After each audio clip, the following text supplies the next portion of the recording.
Hello, everyone, and welcome to the GoT Rewatch podcast presented by the Terrible Video Gamers Game Club. I'm your host master, Tyler Schatz. Here with me to kind of go through and rewatch some of the old Game of Thrones show. I've got a few friends here. I'll start off with Mr. Alex Purdy. Hello. How's it going? Welcome, Purd.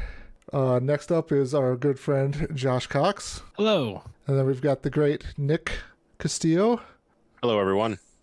And then Mr. A.T. How's it going? Welcome, guys. So, with the fun pandemic slowly dying, of course, this would have been a lot better to do during the pandemic.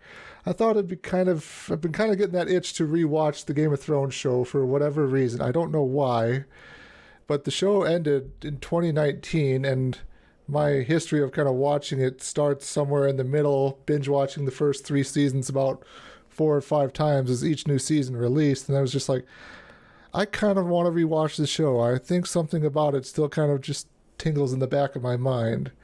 So I figured, hey, let's just turn the mics on, get a bunch of people together, and start watching the show and just see what happens here.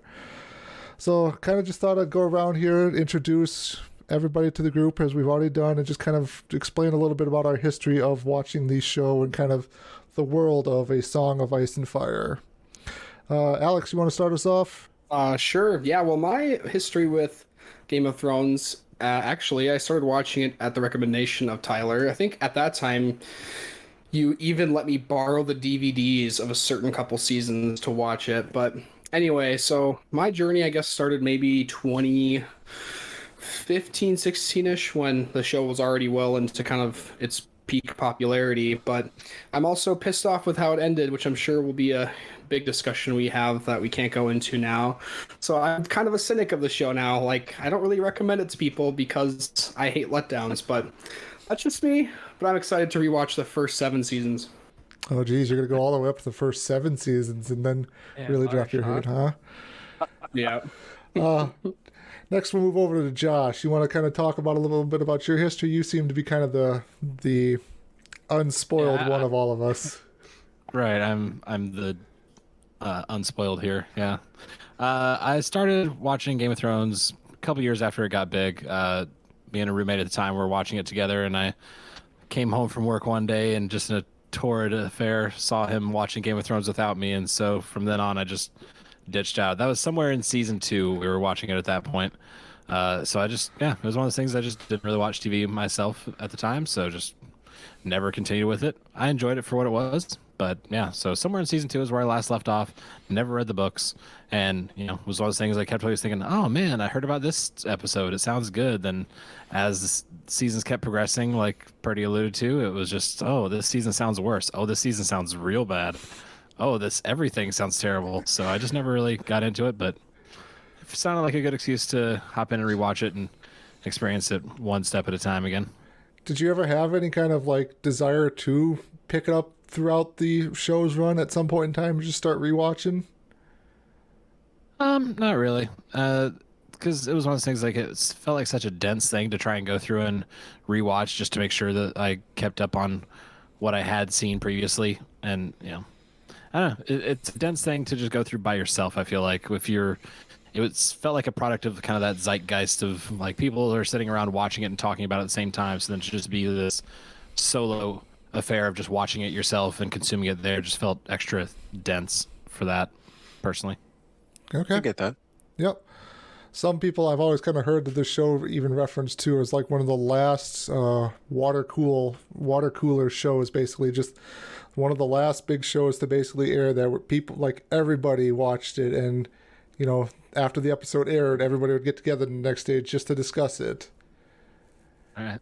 I don't know of any other shows kind of currently out there filling that void, but then again, I don't know about most shows until they kind of hit big, and then I watch it 3 seasons later after everyone's already gone through. You could argue maybe the Boba Fett, oh my gosh, the Mandalorian series was sort of like that for really hardcore nerds, maybe? Yeah. Maybe. From that response, the answer is no. Never mind. Well, it's just kind of hard to kind of judge, like, what is one of these big shows nowadays, just because everything is, like, this is a larger discussion to have too. Everything is just so spread out across multiple streaming platforms and everything like that. Yeah. Whereas, I mean, at least HBO was a channel you could pay a little extra for, or, you know, obviously, too, you can get the app to watch at that point in time. Actually, they didn't have the separate app at that point in time. No. But it's... You know, when we were watching it, it was getting DVDs through Netflix. Yeah. Oh, jeez. Like the mail. Wow. Yeah. Netflix. Holy cow. That's old school Netflix. Wow. Are you? No, I'm kidding. Okay. Yeah, that's definitely old school. Holy cow. Yeah. Well, there I we mean, go.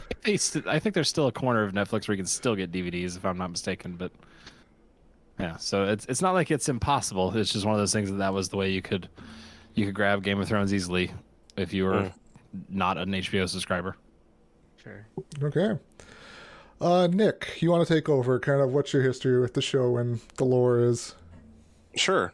So yeah, my name's Nick. I've always really liked dragons. I was talking with the group a little bit before we started. I played Dungeons and Dragons in college. I love creating stories, fantasy and sci-fi and all that stuff. And so it sort of really just sort of fell into a niche for me where I love learning about the history and the stories, and I love the lore, like the worlds that we like to talk about. Like in this case, we just mentioned The Mandalorian and Star Wars, and for me, one of the big appeals to that is not just the current story, but the story that's come before. Like these characters are here in this turmoil because of everything that they did previously or their ancestors did previously. And that's always been a huge draw for me. It gives more context and more depth to the characters. To the point that Perd made earlier about The Mandalorian being a big thing, I think that is something that a lot of people have an interest in, but it's got that Star Wars tag on the front of it. So if somebody doesn't like Star Wars, first of all, they're wrong. But then they're like, oh well, I don't want to watch it because I'm not a big Star Wars fan. Whereas I think Game of Thrones, the books definitely have been out for some time, but not a lot of people knew who George R.R. Martin was or knew what A Song of Ice and Fire was. And so I think that a lot of people could kind of, at least for the show's sake, start on a level playing field where you didn't have to say watch the prequels or watch the movies or know who all these other characters were and start fresh. So I think that was the appeal as well. As far as my history, yeah, I have not read any of the books. I hope to. I want to. I actually have them right here next to me so I can see the names for all the books. I've only seen all of the TV series, but then I've also read cover to cover. The one book that I did read, again, I love the lore and the history, is I read The World of Ice and Fire by George R.R. Martin and Elio Garcia and Linda Antonsen, which is the whole history of Westeros, Essos, and the worlds beyond. The Lands Beyond, which tells all of the story of the Targaryen kings and who the Starks are and all these other characters and what their relations are to each other. That goes all the way up to Robert's Rebellion, which is where the show starts. And so I'm really excited. Something that's really got me on the hook with when Shotzi proposed this podcast is to rewatch this show now with an understanding of, especially in the earlier seasons, how these characters know each other. What's at stake, or what have they already risked for one another going into episode 1, season 1, and who these characters are, knowing what's transpired. So that's something that I'm really excited for. Okay. So kind of just going back to some of your point, I had a comment there of like, you kind of like, it sounds to me like a lived in world already, like a Absolutely. broken down and established world. There are rules to this world already. And there's a hierarchy or structure to how everything kind of goes. Absolutely. Not to go too nerd on especially other shows, but I think that Star Wars was one of the first sci-fi shows to imagine a used universe. And that was something that George Lucas always told was it was so neat because you see, Buck Rogers and all these space odysseys where everything is bright, shiny, and new. Whereas Star Wars starts in the middle of nowhere desert and everything is ruined and used and worn. And that tells the history of all this that has transpired already. Even if you go into like Lord of the Rings, Tolkien's universe, there's years and eons of the Númenórean kings before you even hear the word Aragorn, or you start talking about who Sauron is and where he comes into the whole story. And so all of that stuff is so cool. It's not just the current conflict. It's that the conflict is so paramount because of all the tribulations, there's the word, all the tribulations that have gone on from everybody else to build to that point. Okay. Yeah, speaking of Lord of the Rings, I'm still curious when that show is going to come out from Amazon. Not to sidetrack there, but that's one of the shows that's like on my radar to kind of wait for. AT, we'll jump over to you. So I guess I'm kind of where Perd was, right? I haven't read any of the books or anything like that, and I think it was middle of season 6 probably where I started gaining interest because you and Nick were talking about it and the way each episode and the foreshadowing, the way that all kind of aligned and everything else, and you guys were trying to figure out, where's this gonna go? And then, I figured, hell with it, I'll try it, So I watched, I think, by the second or third episode, it was pretty quick. I was hooked, and then I just binged all the way through. Season 6 was done by then, and pretty sure it was almost to the end of season 7. But I binged all the way through season 7, and then took a break of a year or whatever, 2 years, and then when season 8 came out, I binged all the way 1 through 7 again, and then I watched 8 as it came out, just because I was so interested in. To Nick's point, I loved rewatching it because you pick up on all the little nuances that you missed the first time, and I wish I was where you are as far as like knowing the pre-stories, because there was a couple times in some of the seasons little things that stood out, and it's like, well, how did this squabble start or whatever, and it's like it's previous to the show, kind of, you know what I mean? So it's like I wish I had some of that, the story beforehand. Yeah, definitely. I had a point that was sitting in my head, and now it's just completely gone all of a sudden. I should probably just start writing stuff down too. I can rattle off a little bit if you try and think about it. Go for it here.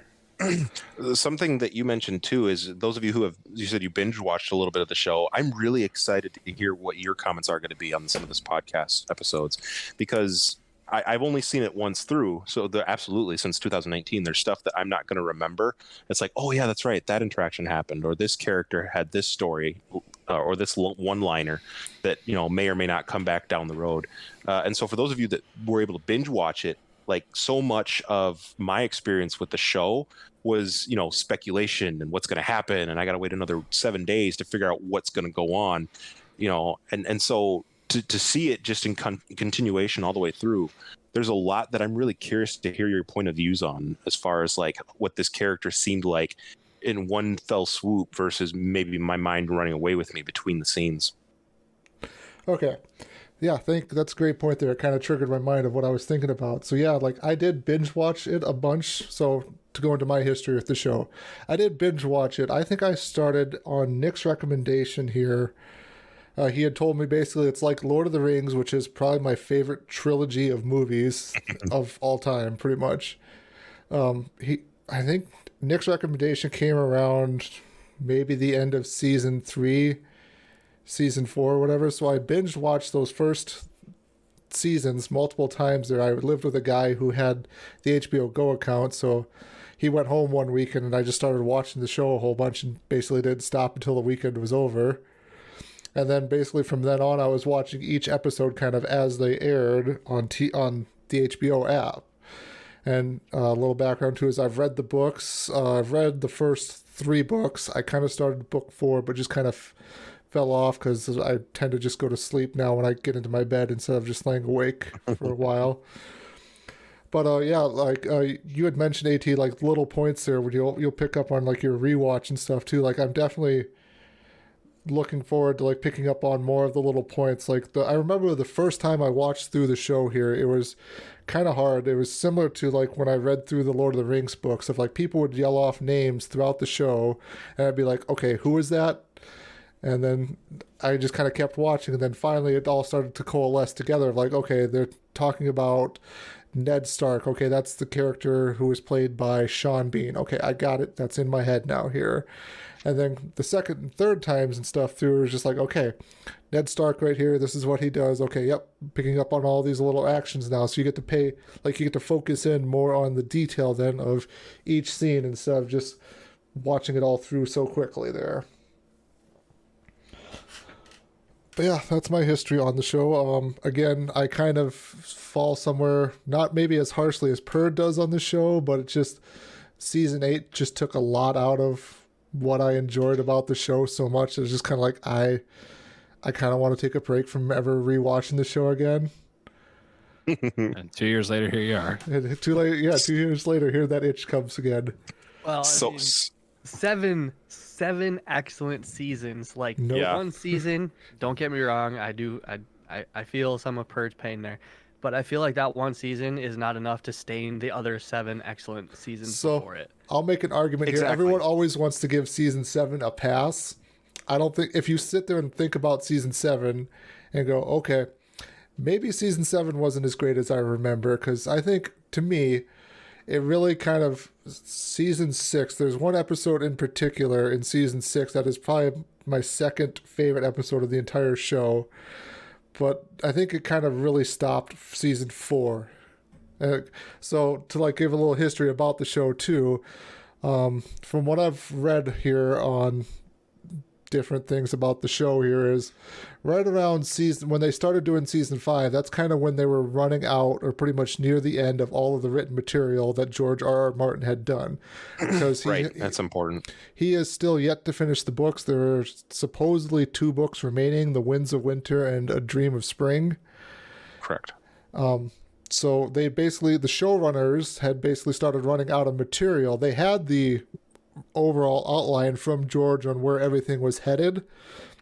So you can kind of see, like, after season 4 ends and then just a little bit into season 5, or just some of the stuff they pick and choose out of season 5, you can see they've started to run out of material. So now they're really starting to bring that diamond back in a lot quicker than they were when they were branching out in the first 4 seasons, just laying down the foundation for the show. Mm-hmm. And I will say, too, even going back to my history of the show, there used to be a YouTube channel I would watch religiously for updates on around the time season 6. I think I got to watching him around season 6. There was a guy who used to basically break down every episode, kind of talk about the different scenes, and then kind of go into like the backstory of like the lore from the books and everything like that, and kind of theorize what they might be heading towards or what might be happening next. So I was really drawn to watching that YouTube channel for the run of the end of the show there, just because it was like, okay, what's going to happen here? Is this guy going to be right, or is he not even close to what's going to happen? Mm-hmm. So then, Perd, you still just hardline stand, show is terrible, right? Well, no. Hard. like AT said, I love the show as a whole, but when there's basically a near unlimited budget and time, as we've learned since the show finished production, that the directors had to kind of end the show as well as they started it, and they chose not to pursue other projects. It just kind of left a bad taste in my mouth, where it's like, man, you really gave us a good run just to end it poorly. And so I haven't watched it since then. But yeah, I mean, it's still a fantastic show. AT's absolutely right, but that ending just leaves a bad taste in my mouth. Okay. Yeah, I think that's... Oh, sorry, go ahead, Nick. You're fine. I was just going to say, I think it's fair to say, yeah, that the ending leaves a little bit more wanting for the fans. I'll let you finish your thought, but I'll just give the drop the bomb that I actually liked the ending, and I have a couple. I'm really interested to go back and watch it again now to see if, like, okay, now knowing how they've ended it, does the lead up of the first few seasons in the middle part there, does that lead to it, or are there signs that might be coming? I think that kind of watching it week to week to week, you're kind of like, all right, here's the big, here's the end, here's the last few seasons, last few episodes, what's gonna happen? And now knowing that, going back and watching that lead up again, are there little signs, are there little things that I might have missed, or in my hope, like I was saying, of us trying to read between the lines or find out where it's going, or hypothesize myself, am I missing the obvious cues that this is where it was always headed? That's a good point. Yeah, I'm interested to see what your thoughts are then once we get towards the end. I will say to that point, sorry to budge in real quick. To that point, I felt like watching season 8, like I think it would have been really hard to go any other direction than the way they went. I agree. That's one of my points. I think that they did that season the only way that they could have, to be fair to them, So I think that there's a lot that they could have done. Sorry, we're talking about the end and we're at the beginning. I think that there's I think that there's a lot that people would have wanted to see or people could have seen. And one of my main points is that, yeah, it might not have been the way I would have done it, but it's an ending to the story they were telling. And to that point, I think, yeah, it fit the way that they ended it. So to jump back to one of my points I was going to get into here, I always remember this one line sticking out from one of the guys. I don't remember which of the two showrunners it was, but they basically came out and said before season 7 had started, they said they have 13 hours of story left to tell. And I thought that was a very, very strange thing to say and that ended up basically being then 13 episodes. Season 7 was 7 episodes. Season 8 was 6 episodes. And I thought that just happened to be just a weird number to place on the end of your show here, when each season before that had been 10 episodes long. Each episode was roughly about an hour. Granted, they got a little longer in the later season, in those last 2 seasons, but it was just such a strange comment to come out at the time and say, yeah, we have 13 hours of story left to tell. And I'm like, there's still a lot that has to kind of happen here.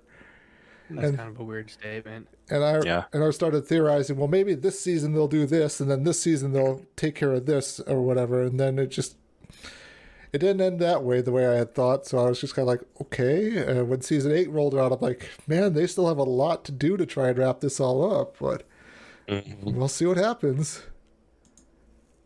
I think that there's a couple of those. There's a couple of those sort of external peripheral statements that came out from people. Often have called them D&D, Dave Benioff and David Weiss, I think are their names. But people have referenced, like they said that phrase, and there's another one where the story was that HBO was willing to extend them for another season if they felt like there was more that they wanted to tell, and they were like, nope, we're good, we've got the story we want. And so that whole aspect too, that maybe just as writers in their heads, this was always going to be their end game. And it was just, how do we fill in the blocks to that point, knowing where we want to end it? And so, yeah, it seems very strange that we could fit this in 13 hours. It's such a weird sentence to say. It's like saying, I'm going to die tomorrow. It's like, well, shit, there's a lot of stuff I'd like to happen between now and tomorrow. But just if that's the thought they have in their mind, it's the finality of it that is jarring. And then how they do that is the little finesse that rounds out the characters and the stories, or doesn't. JC, you're going to make a point there? No, I was just saying that y'all are talking like, oh yeah, we'll see what happens with this ending, and I have no idea, so I'm really going along for the ride this time too. So yeah. Can I ask you? Yeah, so go ahead, Bert. I think you're going to ask. I was just going to say, I'm curious to see which storylines you really want to see wrapped up, and they just never do. I'm curious to see which ones you remember that I still remember, and I know I've forgotten a few. I was going to ask, hearing our comments about how we feel based on how it ends, is there anything, not knowing, JC, that you're, I guess it's just I was trying to find a specific question about how it ends. Yeah, is there any like big picture things that you're curious about, or things that you're like, oh well, I guess maybe I should be let down going in about this, or maybe there's some aspect of some character, like you said, you've seen a couple seasons already, at least at the beginning. Is there some aspect of something that you're worried about, or something that you just know going in, oh, I guess I shouldn't be too attached to whatever? I mean, yeah, I guess I've got my expectations dampened a bit just by all the furor around the ending of this show. So I'm not gonna hopefully get too worked up and be hyped at the end of season whatever, 6, 7, whichever one it is, where I'm like, oh man, I can't wait. I'll just be like, oh, okay, I guess we're going to the end time here. Time to find out what everyone's talking about here. Yeah. At the same time, I mean, if part of it is just like, oh, there's a lack of closure and some things don't get tied up, like if that just basically means that it's not the Return of the King ending where it goes and has 70 different endings for every single character, awesome. I love it already. Like I don't need to see that, yep, these two people are hanging out jumping on beds. Yep, awesome. Like cool. I presume they'd lived. I don't know. I don't need to see everything. That's fair. I like that. I can't tell. Do you like the Lord of the Rings endings? No, I can't tell. And now the movie's done. Oh, okay, sit back down. Yeah, no. I enjoyed the opening hour of Return of the King, and then the 2-hour ending was not too great. 2-hour ending, man, you must have missed some of the movie. That movie's like 6 hours long. No, the extended editions that y'all do, forget them. I ain't got time for that. I don't know who's Jeez y'all. Louise. I will not watch those either. Oh yeah, no, like forget it. I'll just read the book. No, I ain't got time. Yeah, it takes me more time to watch your 3 extended edition movies than it takes to watch all 6 of the original and prequel trilogy of Star Wars, you've not done good job at editing. That's yeah. You need to do something. Oh, we'll have to agree to disagree there, sir, because I absolutely love the extended editions. That's the only editions I can watch now, thanks to you, Tyler. Oh, Yeah. I think a little bit of it is has to be masturbatory. It's kind of, the way it's done. Does it speak to you or does it not? I'm more on the extended edition when it comes to Lord of the Rings type stuff. But there are some movies where it's like, oh hey, did you know that this this fan world has supplemental material? And it's like, pass. So yeah. So like all the Star Wars like expanded universe stuff, like never cared for that sort of stuff. Oh, no. That was already too deep if I ever wanted to try and dig into that. As someone who read the Lord of the Rings, though, when I was younger, like watching those movies and then watching the extended editions, it's like, oh yeah, the extended editions are the way to go for me because they are more closely tied to the events of the book. Granted, Fellowship of the Ring cuts out an entire section at the beginning of the Hobbit's journey, but still, I like the Lord of the Rings movies, the extended editions, just for that reason. As someone who has not gotten big into reading medieval books and such like that, whatever sort of high fantasy fiction, whatever it would be, like the only comparison I can really make is like the Watchmen director's cut. Like I get it because I like the director's cut more, but I also recognize that like I shouldn't recommend the director's cut to people if I want them to watch The Watchmen. Like that's not the best way for someone who is completely new to the material to watch that. So Sure. It's just this weird dichotomy, I think, to where I'll some agree. folks are just they know what's good for them, but it's hard for them to separate what's good for goose versus gander. Oh yeah, definitely. I would agree. Don't recommend watching the director's ultimate cut or whatever the heck it is for The Watchmen. Yeah. I own that one, and 3.5 hours with the motion comic interspliced. Yeah. Yep, I prefer that one. I prefer that one too. But I have also read the Watchmen comic, and I know that I would not recommend this to just anyone. Right. So yeah. Know your audience. Know your audience. Exactly. Right. And hey, if that was the thing too, that like Game of Thrones was catering to this type of audience that expected more closure, whatever, like they should have kind of known that too going in. But I'm completely speaking in hypotheticals here, so yeah. That's see how a it goes. really interesting point. If I can ask a question to the group at large, I think that as far as like the crossover between TV series becoming almost cinematic in their own, I think Game of Thrones really over this last decade was kind of pioneering a lot of that. I mean, what did they get towards the end? Like almost $1 million budget per episode.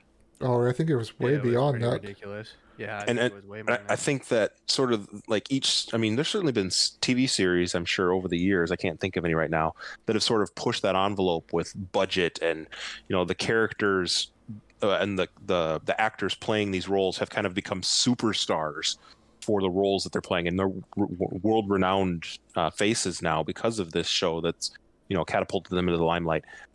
Just a question to the group at large: like, what are your thoughts about TV series that aim to be more cinematic and movies like that? Is that helpful? Does it have to be done a certain way, or something that really speaks to you when they're done like that?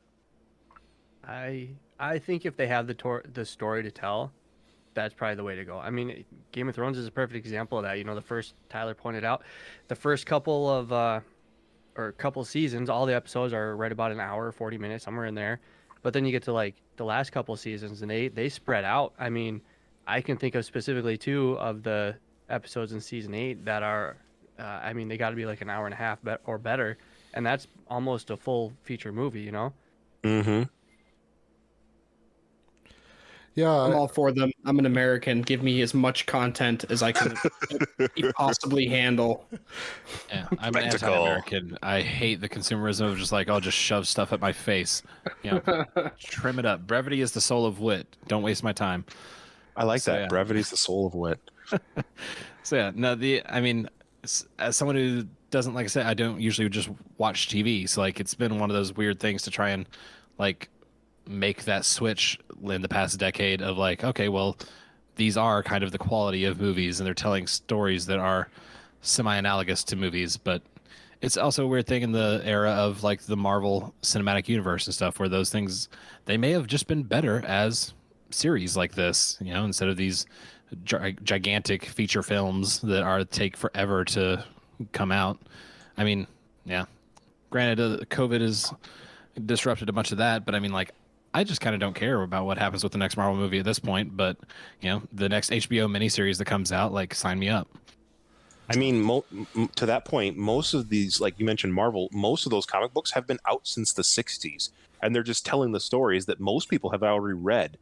Are we finding? I'm curious. Are we finding better stories, or has the advent of technology allowed us to tell these stories that some people know in a more exciting way? I'd say it's the latter, 100%. It's the same story, right? Not a lot has changed in the Yeah. movies, but the way they're presenting it is phenomenally better. CGI I think that's makeup why it effects. seems like as far as movies are concerned lately, it seems like every 30 years or so, we're remaking a movie that was made, previously. Right. I mean, that's been happening a lot lately.